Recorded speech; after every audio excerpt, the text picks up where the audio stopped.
Nosotros en Colombia somos muy criollitos. Y cuando digo criollitos es lo siguiente. Yo llego y, por ejemplo, me venden a mí una gallinaza. Y se ha estudiado mucho sobre el tema pues, de agricultura. Entonces, con base en eso, pues uno diría, hombre, hay un conocimiento fuerte. Adicional a eso hay una experticia, porque en jardinería la gente es mucho más amplia, de forma tal que uno sí consiente mucho mejor las plantas. Entonces, pues experiencia, porque hemos ido a campo varias veces, he hecho trabajos en palma, en banano, en café, en diferentes cultivos. Cuando llega uno al mundo de jardinería, uno dice, hombre, es traer lo mismo, simplemente en una versión diferente, con una gran diferencia. Y es que la jardinería, normalmente en un cultivo, la gente, cualquier peso cuesta y esos pesos la gente pues, los cuida muy bien. Pero en realidad hay un método para abonar la planta y un tiempo específico para abonar la planta. Hola, hola, bienvenidos de nuevo a mi canal, un canal de jardinería en el que juntos aprendemos. Mi nombre es Sandra y hoy les tengo un video. O sea, el video que todo jardinero debe ver.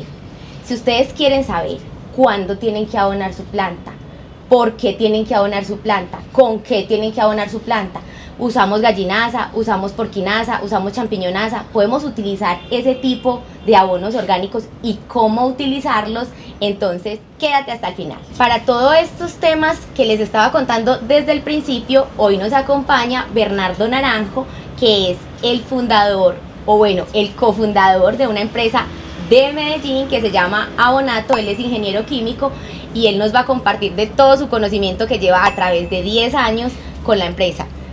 Sí, mira, digamos que gracias Sandra, en primer lugar muchas gracias a ustedes también por estar conectados.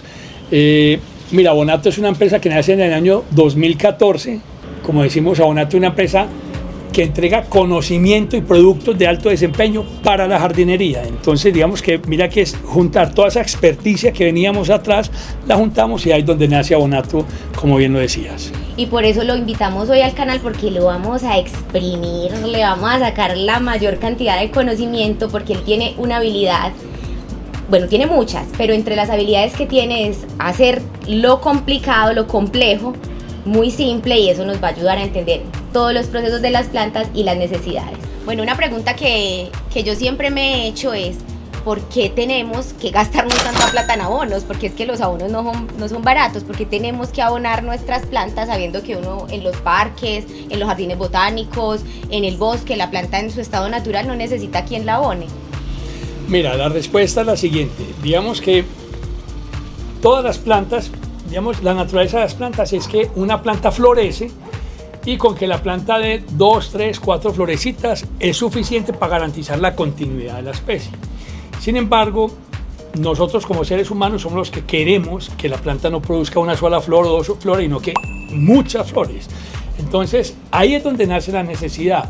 O igual, una planta puede tener un follaje básico donde ella tranquilamente hace su fotosíntesis, sus procesos internos y se desarrolla bien, pero nosotros queremos verla más frondosa, llena de, pues, con muchas hojitas, o sea, muy bonita, pero eso es porque nosotros lo queremos. Entonces, cuando uno le exige un poco más a las plantas para que me entreguen más belleza, pues esa exigencia vale dinero, y ahí es donde entran los abonos a apoyar precisamente ese proceso de que sean más bonitas, de que tengan más flores, de que tengan más condiciones. Claro, definitivamente si uno las quiere más grandes hay que darle más comida.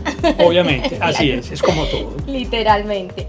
Hay muchos mitos con respecto a abonar las plantas, cuándo las debo abonar y con qué, en qué momento, en qué tiempo, pero en realidad hay un método para abonar la planta y un tiempo específico para abonar la planta. Sí, mira, digamos que todas las plantas en general, tanto las terrestres como las epífitas, que son las aéreas, digamos que tienen en esencia 2 etapas. Hay una etapa vegetativa y una etapa de floración.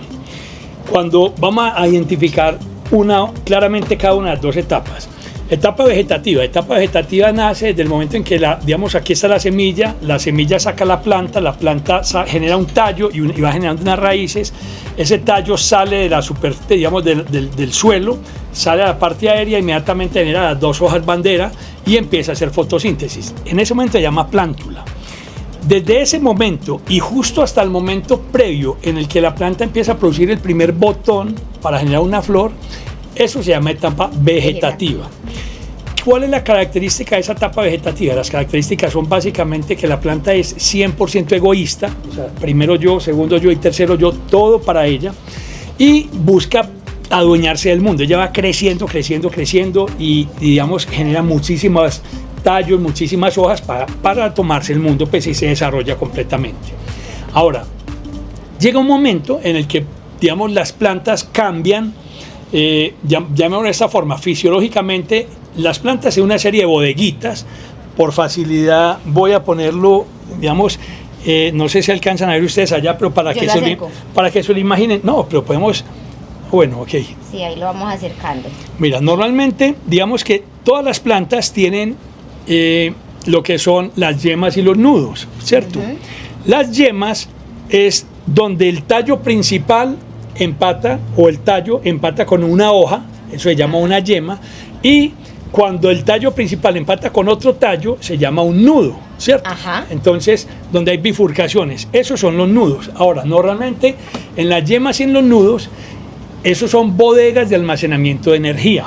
O sea, la planta, por así decirlo, la planta hace fotosíntesis, utiliza lo que necesita y los excesos de energía, así como la barriga de nosotros, o sea, yo como me alimento y lo que me sobra, ¿para dónde va? Para la barriga. Lo mismo pasa con las plantas. Los excesos de energía van para esas bodegas, o sea, esas bodeguitas que son los nudos y las yemas. Entonces, la planta empieza a comer, hace fotosíntesis, empieza a comer y los excesos van llenando las bodegas. Llega un momento en que la planta llena completamente sus bodegas y fisiológicamente está de un tamaño ya adecuado, por así decirlo, digamos, en el caso de los humanos ya está en posición, ya está adulto, por así decirlo. Ajá. Y en ese momento, cuando la planta tiene esas dos condiciones, automáticamente cambia de etapa vegetativa a etapa de floración, ¿cierto? Son las dos etapas.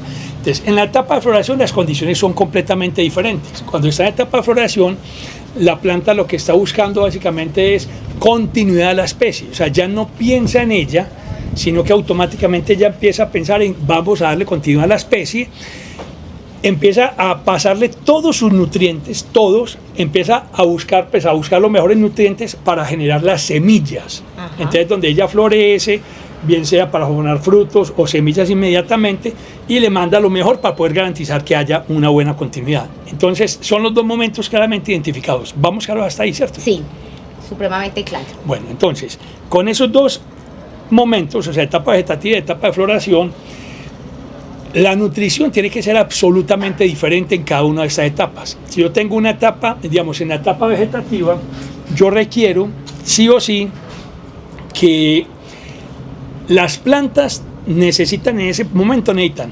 alto nitrógeno, mediano fósforo y bajo potasio.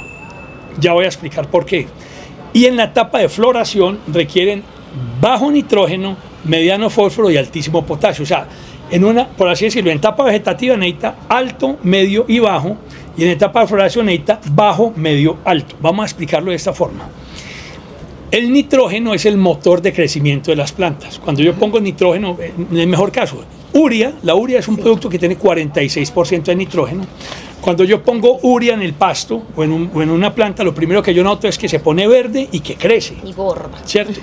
Exacto. Entonces, el nitrógeno es el motor de crecimiento de las plantas. Entonces, cuando yo pongo eso, y digamos en el caso de etapa vegetativa, la planta necesita alta cantidad de nitrógeno precisamente para poder crecer. En etapa de floración, por su lado, la planta ya normalmente cuando florece no crece. La planta frena su crecimiento porque su prioridad es reproducción, continuidad de la especie. Entonces necesita nitrógeno bajo. Fíjate que son dos cosas diferentes. Muchas veces la gente llega y dice, venga, pues que tengo una planta hace 2 años y no me florece. ¿Y usted qué le ha echado? No, le eché urea o le eché un producto triple 15. Claro, como tiene nitrógeno alto, la planta va a preferir seguir creciendo, engordándose, en vez de irse a la etapa reproductiva. Entonces fíjate que ahí es donde usted está claro. Entonces, etapa vegetativa necesitamos alto nitrógeno. Etapa de floración, bajo nitrógeno. Fósforo. El fósforo básicamente es energía para la planta. Esa energía para la planta se consume principalmente en 2 actividades. La primera actividad es fotosíntesis y la segunda actividad es crecimiento de raíces. Normalmente esos consumos de energía, tanto en etapa vegetativa como en etapa de floración, siempre deben mantenerse en valores medios. yo lo pongo de esta forma. Digamos que el fósforo es como la chocolatina para los niños. Usted no le da chocolatina a un niño apenas se levanta, porque uno espera, no, primero desayune, espere, y después se la doy, pero tampoco se la da usted después de las 6 de la tarde porque no se duerme. Ajá. Entonces, el equilibrio que es, más o menos hacia mediodía, uno le da la dosis de chocolatina. Eso mismo pasa con el fósforo siempre debe estar en valores medios, independiente que esté en etapa vegetativa o en etapa de floración. O sea, cualquier exceso de fósforo tiene problemas o cualquier deficiencia también. Por eso fósforo en las dos etapas siempre debe ser medio. Y después el potasio básicamente cumple dos funciones, pues cumple muchas, cerca de 19 funciones, pero hablemos de las dos más relevantes. La primera es respiración, o sea, apertura o cierre de estomas. O sea, nosotros, los humanos, tenemos una nariz, las plantas tienen millones de narices que llaman estomas. Unas boquitas ahí y en el embés también. Sí, en vez, en el as y en el embés. Hay más en el embés que en el as. Ajá. Pero normalmente, digamos que esas narices de las plantas están cerradas y necesitan un poquito de potasio para que se abran. Entonces, ahí hay un consumo de potasio. Y la segunda función del potasio es producción de flores. Entonces, por eso, en etapa vegetativa yo necesito bajo potasio, pero cuando estoy en etapa de floración necesito altísimo potasio. Entonces, fíjate y verás, vuelvo y repito, en etapa vegetativa yo necesito alto nitrógeno, mediano fósforo, bajo potasio, y en etapa de floración, qué pena, este es vegetativa, en etapa vegetativa alto, medio, bajo, y en etapa de floración necesito bajo nitrógeno, mediano fósforo y altísimo potasio. Son dos nutriciones diferentes. Entonces, cuando uno entiende eso, automáticamente uno entiende cómo funcionan las plantas y cómo deben, o sea, qué tipo de fertilizante o de abono le debo poner a la planta según la etapa en la que se encuentre. O sea que todo sí definitivamente necesita un tiempo y no sería lo más apropiado poner un abono de los que nosotros llamamos para florescencia o producción cuando la planta está jovencita o en estado vegetativo o apenas arrancando, ¿cierto? Exacto, es que mira, lo que te decía a ti, muchas veces uno va al vivero y fíjate una particularidad. Yo voy al vivero y compro una bolsita chiquitica que una plantica, por ejemplo, vamos a coger que fuera una veranera. Ajá. Entonces yo voy al vivero y compro una bolsita con una veranera florecida, muy bonita, florecida. Listo. Yo me la llevo para mi casa y lo primero que hago es que está en una bolsita chiquitica, la pongo en una matera más grande. Ajá. Cuando la pongo en esa matera más grande, vamos a explicar qué es lo que pasa. Normalmente, yo ahí voy metiendo temas, pero no importa. No, Supermantes es mucho mejor. Normalmente, por así decirlo, las plantas tienen, esta es la parte aérea, esta es la raíz, ¿cierto? Entonces, normalmente, digamos que la raíz principal tiene dos funciones. Tiene muchas, pero las dos principales funciones de la raíz principal son, número uno, darle estabilidad. Lo que la planta crece hacia arriba, ella lo debe crecer hacia abajo para darle estabilidad. Si por alguna razón no alcanza a darle esa estabilidad ella sola, pues por condiciones del suelo que no puede crecer mucho, ella genera raíces pivotantes, 2, 3, 4, las que sean necesarias para garantizar la estabilidad. Primera función. Y la segunda función, quizá la más relevante de todas, es que la raíz principal tiene un órgano en la punta que se llama la cofia. Ajá. Entonces, esa cofia es un detector de nutrientes. La cofia, simplemente la raíz principal va buscando nutrientes y en la medida que va buscando nutrientes, manda la orden de que se generen raíces secundarias, terciarias y cuaternarias para absorber esos nutrientes, ¿cierto? Ahora, si por alguna razón esa raíz principal, voy a poner el caso de la bolsita chiquitica, la raíz principal llegó y tocó el fondo de la bolsita, encuentra que no hay para dónde seguir creciendo, ella automáticamente empieza a enroscarse. Es lo que conocemos comúnmente en la famosa cola de marrano, cuando uno ve la colita de marrano ahí enroscada. Como la raíz principal no encontró salida, automáticamente manda la orden y dice, hey, nos vamos, aquí en ese punto ya no hay para dónde crecer, y automáticamente manda a la planta que se vaya de etapa vegetativa, pase a etapa de floración. Y eso es lo que pasa en la bolsita chiquitica. La planta solita, como la raíz principal no encontró salida, indujo el cambio de etapa vegetativa a etapa de floración. Ahora, tú fuiste al vivero, te llevaste la plantica para tu casa, la sembraste en el matero más grande, y en ese matero más grande, ¿qué hiciste? Simplemente volviste, o sea, rompiste la bolsa, la sembraste, y la raíz principal de estar atorada en esa bolsa, llega y se encuentra en un momento dado en un espacio gigante. Como pasa eso, automáticamente, ¿qué hace la raíz principal? Automáticamente ella solita manda la orden y dice, hagamos aborto floral, bota las flores. Sí.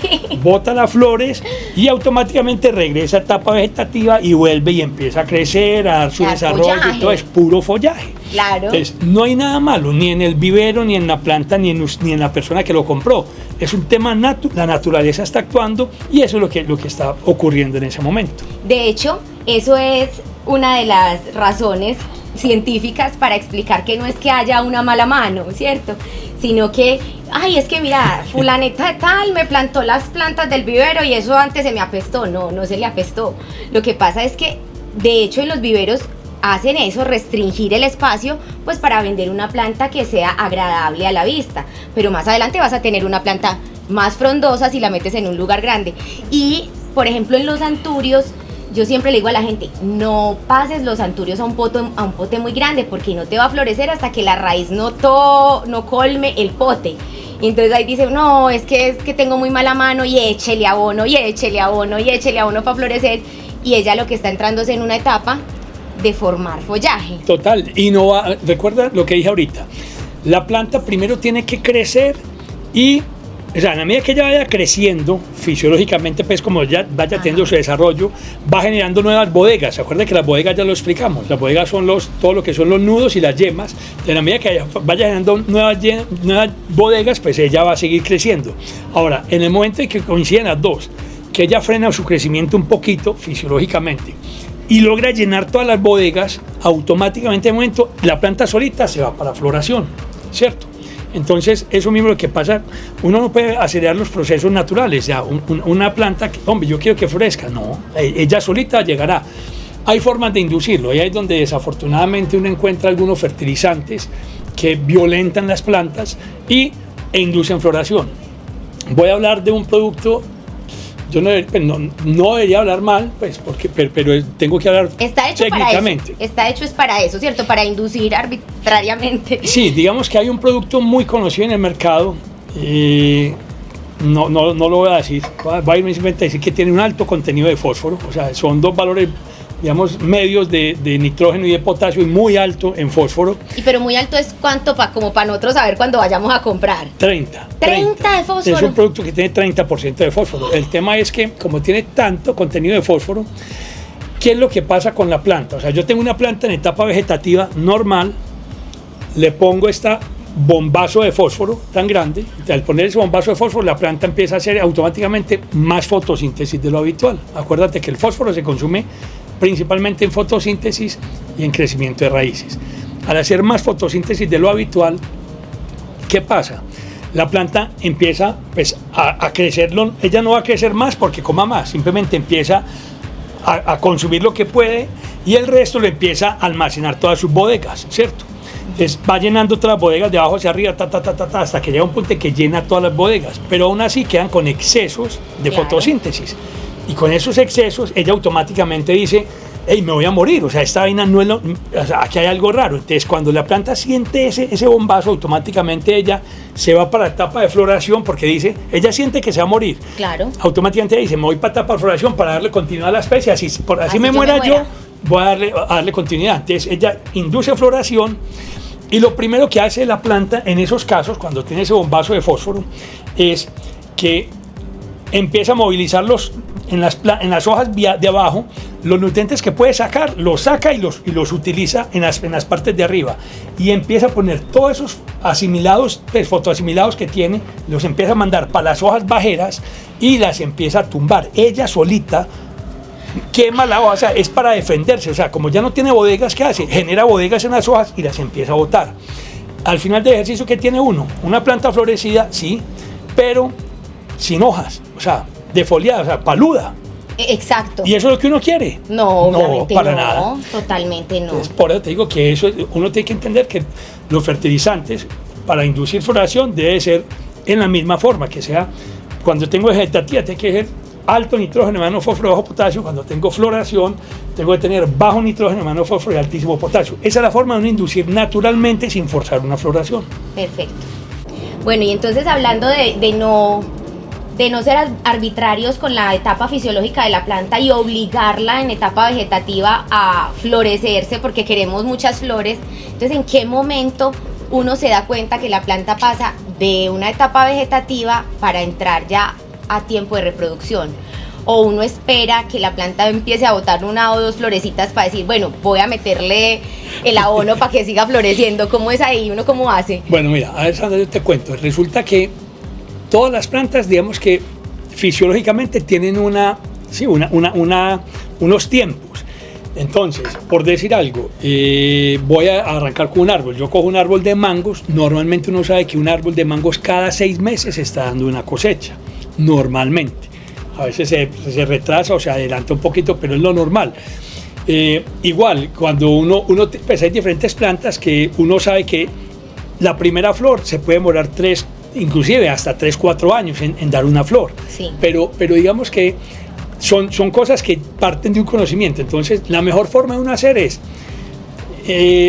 pues digamos, para uno tener buena mano y poder pegarle a decir, bueno, ¿en qué momento induzco eso? Es, hombre, primero estudiar la planta. Supongamos, si yo no supiese exactamente, hombre, qué planta es esta o aquella, simplemente tomo el celular, lo escaneo, inclusive ya por Google, uno averigua qué tipo de planta es la que tengo. Ajá. Y con base en ese nombre, uno automáticamente dice, venga, ¿cómo es el ciclo de vida de esa planta? ¿Cierto? Entonces, normalmente uno encuentra plantas que florecen, hay algunas que florecen, como te digo, cada 6 meses, hay unas que florecen cada año. O sea, por ejemplo, hay bromelias que en general la bromelia una sola vez al año florece. Entonces son plantas que uno las puede ir llevando, ¿cierto? Pero es conociendo exactamente cómo funcionan. Ahora, independiente de eso, también hay síntomas. O sea, las plantas también hablan. O sea, ¿cómo nota uno eso? Pues lo que pasa es que ya tiene que estar uno muy conectado con su jardín, claro, o con sus plantas. Muy observador. Cuando uno ve que la planta no está creciendo más, o sea, normalmente la planta cuando va a cambiar de etapa vegetativa a etapa de floración, frena su crecimiento. Como o sea, que se estanca. Se estanca, exacto. Pero no es malo, simplemente ella se estanca porque ella ya, por de algo, ya está cargadita y ya inmediatamente se nota que va a ir hacia otra etapa. Muchas veces, inclusive, por ejemplo, en los anturios es muy fácil de notar porque uno ve que, digamos que, por así decirlo, el tallito de las hojas se llama peciolo. Y el tallito de las flores se llama pedúnculo floral, pedúnculo. Entonces, en este caso es muy fácil porque uno cuando ve una varita diferente, uno automáticamente va a florecer, ¿cierto? Sí, señor. Pero muchas veces en las plantas no es tan fácil identificar cuándo es un pedúnculo o cuándo es un peciolo. Entonces, pero muchas veces cuando uno alcanza, pues uno ve más fácil cuando está botoneado. Cuando uno está botoneado, ¡pum!, ayúdele con el tema de un fertilizante específico para floración. Pero digamos que en general uno sí tiene algunas aproximaciones. Digamos que los jardines usualmente, así uno no lo crea, y hay un libro muy bonito que se llama La vida secreta de los árboles, que habla del tema espectacular, me lo estoy leyendo, de cómo se comunican las plantas y todo esto. Digamos que en los jardines también hay comunicación. Entonces, muchas veces ellos se ayudan, digamos, las plantas de un mismo jardín se apoyan para, usualmente, pues, no necesariamente que florezcan siempre el mismo, pues, porque son diferentes especies, pero usualmente se alcanza a presentar una floración, digamos en algún momento similares, pero no es la generalidad. Pero digamos que uno que tiene que tratar es tratar de ubicar algún síntoma y, digamos, si yo tengo, por ejemplo, una planta que va próxima a florecer y alrededor hay otras que están, digamos, en proceso vegetativo, pues empezar a inducir, digamos, en general, con el proceso de floración, básicamente. Sí. Lo que pasa es que a veces muchas personas creen que uno buscar y estudiar acerca del nombre de la planta, de dónde es la planta, porque también es súper importante si es una planta tropical de clima frío. Hay orquídeas que tú las puedes tener en clima cálido, pero no te van a florecer porque ellas necesitan una temperatura especial. Total. Entonces dicen como, ay no, pues estas por dárselas de las que sabe los nombres de las plantas, y definitivamente hay que saber. Si no conocemos la planta, si no tenemos una experiencia como las abuelas de años cuidando plantas, es súper importante conocer el tipo de planta para uno saber cuáles son sus tiempos. Pero mira que hay una cosa muy bonita y muy fácil, y es aprovecharnos de la tecnología. Hoy en día totalmente. Es muy fácil, o sea, hace 20, 30 años te tocaba una pura memoria, o coja un libro y trate, identifique la planta. Hoy en día es muy fácil. Hoy en día uno prácticamente toma la foto y le pregunta a Google qué planta es esta, y automáticamente Google te dice cuál es. Pues esa es la más fácil. Bueno, como nosotros en el vivero recomendamos siempre los productos, nosotros nunca recomendamos ningún producto que nosotros no hayamos usado, no hayamos probado, porque se trata de ser transparentes y de entregarle a la gente, pues, información de buena calidad y también productos de buena calidad. Entonces nosotros ya llevamos varios años usando los productos de ustedes, y yo sí quisiera saber de Abonato qué productos utilizamos para esa etapa vegetativa y cuáles utilizamos para la etapa de floración o de producción, porque a veces la gente tiene bonsáis que de naranjita, que de limones, entonces... Perfecto. Mira, nosotros hemos, digamos, en esencia dos productos. Uno que es, nosotros llamamos el verde, fertinúcleo verde, y otro se llama fertinúcleo FIF. Son dos productos. El verde es específico para etapa vegetativa, donde básicamente aquí tenemos alto contenido de nitrógeno, mediano contenido de fósforo, bajo contenido de potasio. Tenemos alto contenido de calcio, mediano de magnesio, mediano de azufre, altísimo de zinc y mediano de boro. O sea, está diseñado técnicamente para cómo las plantas se alimentan. Entonces, este producto está diseñado técnicamente para etapa vegetativa. O sea, no solo mayores, sino todo. Menores también. Mayores, o sea, primarios, secundarios y menores. Tenemos los tres. Y este producto que se llama, digamos, Interra FIF o Fertinúcleo FIF, básicamente este FIF hace referencia a flores y frutos. Es un producto específico para etapa de floración, que tiene bajo nitrógeno, mediano fósforo, altísimo potasio, bajo calcio, mediano magnesio, mediano azufre, altísimo boro, mediano zinc. O sea, está diseñado técnicamente en la forma como las plantas se nutren, como se alimentan en esta etapa de floración. Entonces son dos productos, como te digo, claramente diferenciados, claramente identificados, y la idea es precisamente que la gente pues entienda que esto es lo que tenemos pues para ese tipo de desarrollos. Lo que pasa es que cuando tenemos nosotros nuestras plantas ornamentales, a veces pensamos que solo con la tierra negra es suficiente, pero ellas todo el tiempo están tomando del mismo lugar los nutrientes, entonces sí necesitamos suplementar. No es como en el bosque que caen las hojas y hojarascas y hay un montón de cosas que están haciendo como renutrición del sustrato. Y hay mucha gente que también me ha preguntado, hablando de estos productos específicos, en el otro podcast que hicimos, si los envían fuera del país. ¿Ustedes envían fuera del país este producto que es seco? Nosotros hoy en día no lo hacemos, pero se puede hacer. Realmente pedimos que se puede coordinar. Claro. Entonces pueden escribir a las redes sociales de ellos en Instagram, que están como Abonato, ¿cierto? Abonato Colombia. En Instagram, @Abonato Colombia, y en Facebook también, @Abonato Colombia. Y tienen su página web donde nos activaron un descuento para que compren directo por la página web, que es www.abonato.co, y Abonato es con doble B. Ahí les voy a dejar de todas maneras las redes sociales. Exacto. Para que entonces se sorprendan con este producto, porque en verdad es muy bueno. A mí no me están pagando por hacer esta publicidad. Pero podemos, mira, el descuento lo ponemos simplemente que usted pone PIS, pues, de Planta y Sana. Ajá. Entonces, el descuento va a pedir un código de descuento, va a ser PIS, y automáticamente, digamos, con ese acceso a ese descuento que vamos a dar. Bueno, entonces ya saben que el código de descuento es PIS de Planta y Sana, para que aprovechen, que de verdad son muy buenos los productos. Bueno, yo tengo otra preguntita por acá con respecto a los abonos orgánicos. Claro, cuéntame. Cuénteme de los abonos orgánicos, cuándo se deben aplicar, cómo se deben aplicar, si los debemos aplicar en nuestras plantas ornamentales. Cuando nos referimos a abonos orgánicos hablamos de gallinaza, porquinaza, equinaza, champiñonaza, un montón de subproductos de la ganadería y también de la agricultura. Exacto, y de las mismas plantas. Ajá. Bueno, mira, yo te cuento, resulta que, digamos que desafortunadamente muchas personas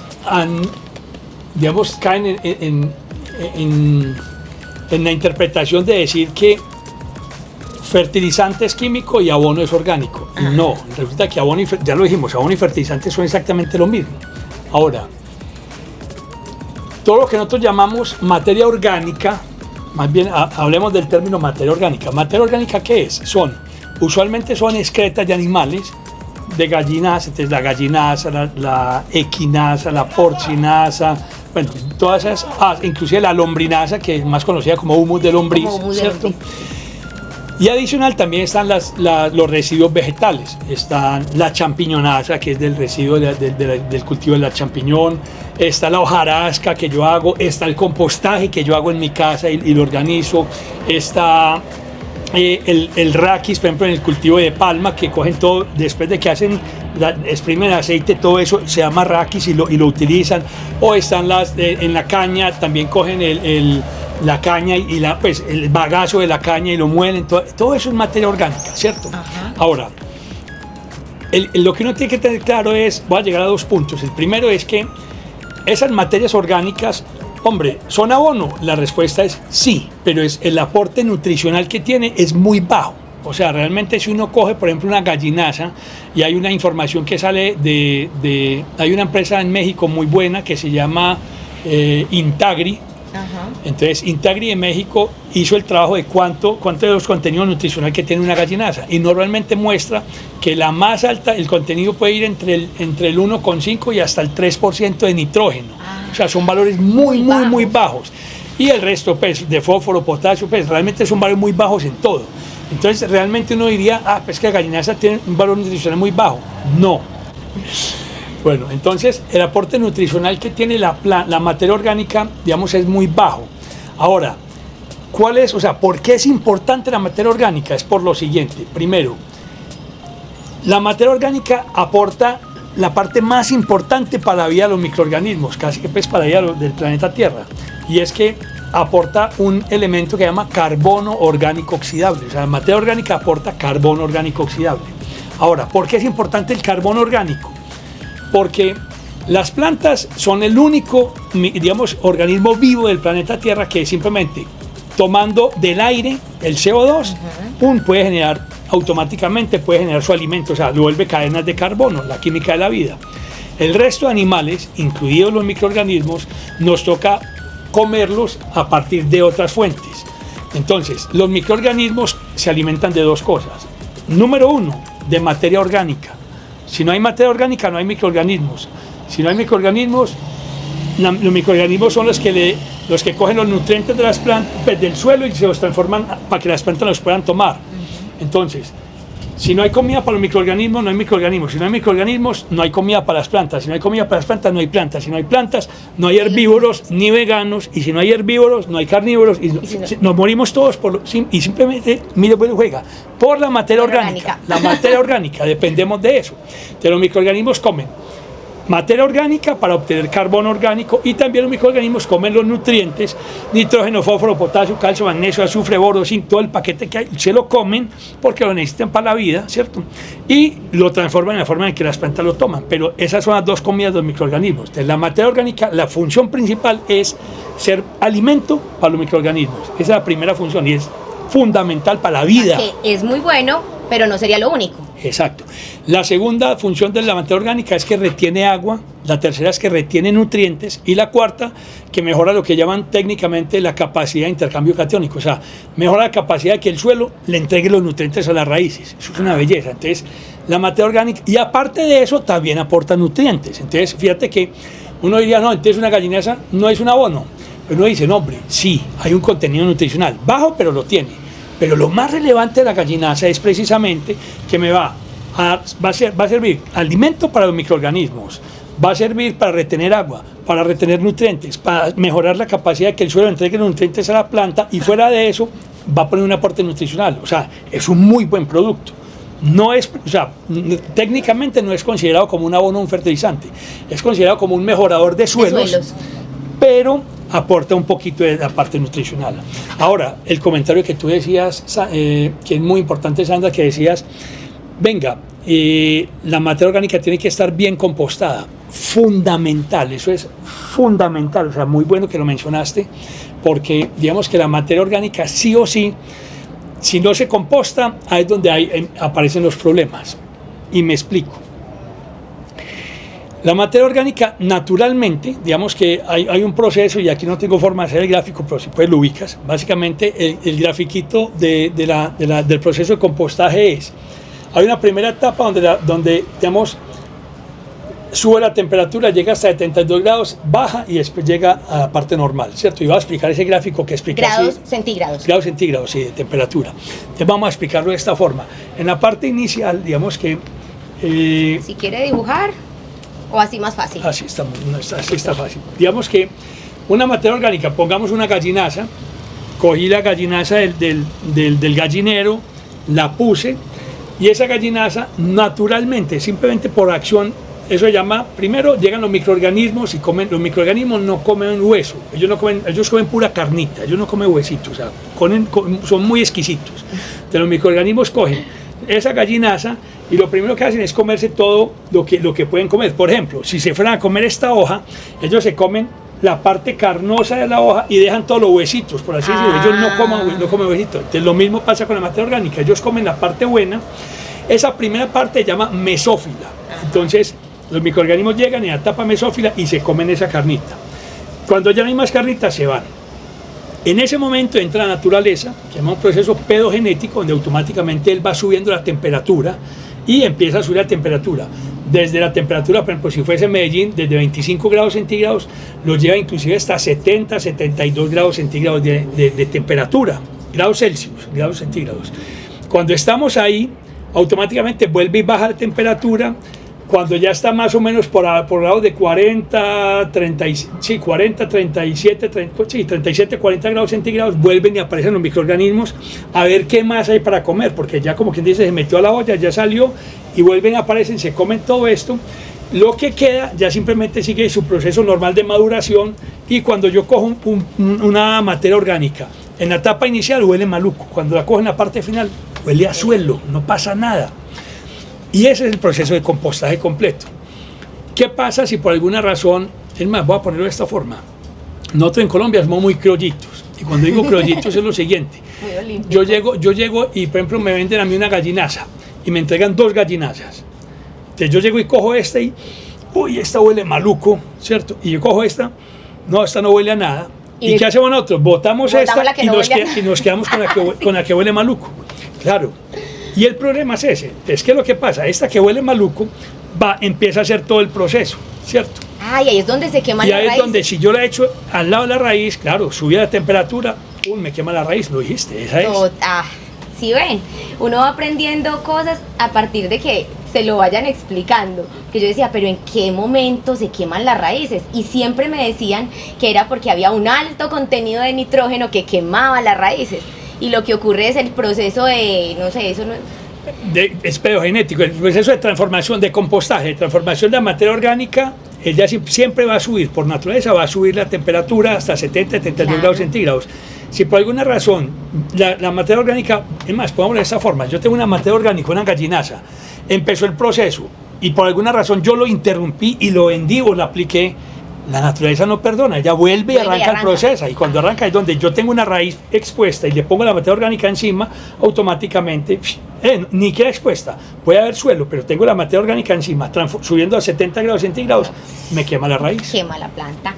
Bueno, hemos aprendido un montón de cosas, ya sí quisiera que nos dejaras como un consejito con respecto a los abonos, qué tipo de abonos es preferible usar, porque ustedes desarrollaron esto, sabiendo que hay un montón de productos en el mercado que están supuestamente hechos para abonar, pero que si uno se pone a ver, vamos a hablar de los productos que sin nombre comercial, pero que uno va y compra un 10-30-10 o un triple 15 o una urea o un 17-6-18-2. Exactamente, va uno y compra esas formulaciones y tal cual como la compra, se la echa a la planta y uno a veces ni siquiera ve resultados. A ver, mira, resulta que desafortunadamente en el mundo de jardinería, y no es solamente en Colombia, yo digo que en muchas partes del mundo, digamos, no han estudiado o no han revisado cuál es la historia. O sea, el producto, el más famoso del mercado es el triple 15, ¿cierto? Sí. O el triple 18, cualquiera de estos. Digamos que estos productos están hechos como base de una formulación. O sea, normalmente una persona en el campo, o un ingeniero agrónomo cuando está en campo, ¿el qué hace? Él hace un análisis de suelo y entonces tiene una información de cómo está el contenido de suelos que tiene ahí.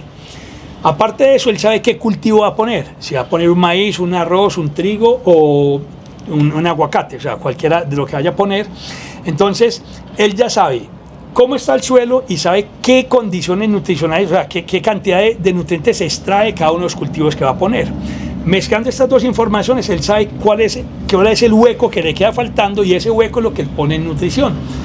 Normalmente, ¿qué hacen ellos? Cogen un triple 15 o un triple 18 y a partir de ese lo formulan. Entonces, él llega y dice, hombre, ve, este producto, este cultivo, por decir algo, es muy demandante en potasio y el suelo está bajito en potasio. ¿Qué hace él?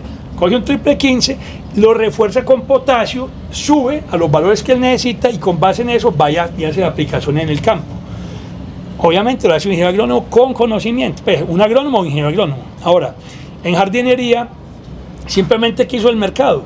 Cogió un triple 15, lo echó en una bolsita y lo salió a vender como si fuera un producto ya listo. Y realmente el producto no está listo. Es como si fuéramos a hacer un sancocho y lo que tenemos el triple 15 o los triple 1000 cosas son que la papa, la yuca, pero necesitamos ponerlos en proporciones diferentes para que el sancocho nos quede bien hecho.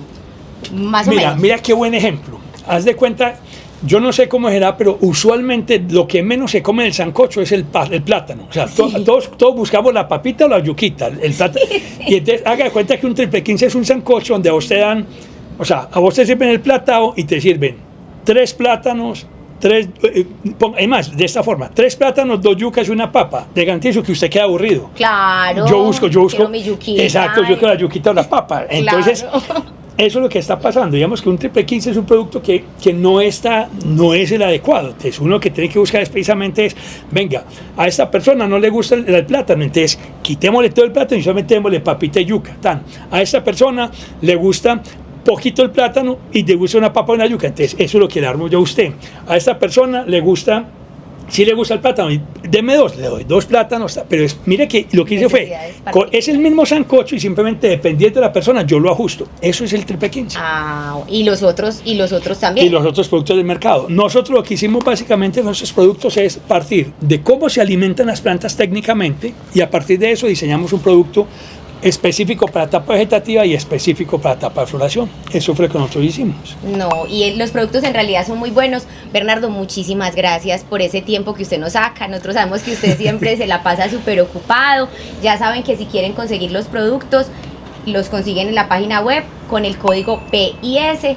Y bueno, esto ha sido una charla maravillosa, de verdad. Sandra, muchísimas gracias a vos por tu disponibilidad y bueno, siempre, vos sabes que siempre estamos atentos a poder apoyarlos y colaborar para difundir conocimiento para que la gente aprenda todos los días más. Totalmente, y así no sea que no utilicen estos productos, ya tienen la idea y ya conocen con un criterio más amplio qué es lo que le debemos poner a nuestras plantas ornamentales nosotros como jardineros.